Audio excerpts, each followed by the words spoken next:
One of the most intricately woven supply chains is the one developed for the automotive industry over the last 2 decades, thanks to NAFTA. You will see what I mean if we take a quick look at a few common motor vehicle parts.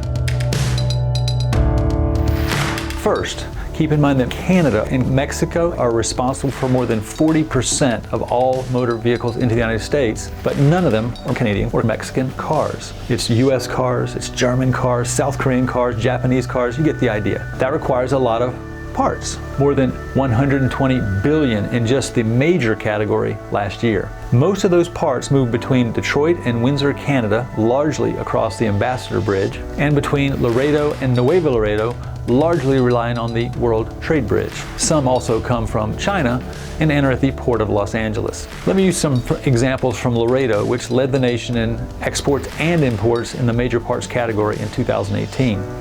Start with steering wheels. Exports through Laredo were just under 1 billion, imports into Laredo slightly more than 1 billion. Brakes. Imports at about 1.3 billion in 2018, exports at 760 million. Transmissions, exports 2.4 billion, imports 2.5 billion.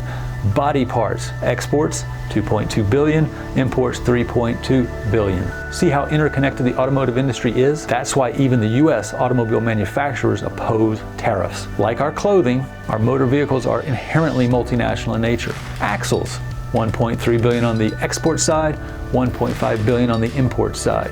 Shock absorbers, same story.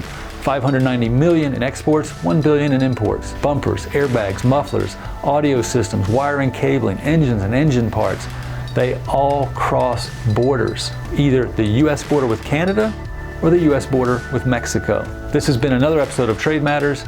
I'm Ken Roberts. Thank you for watching.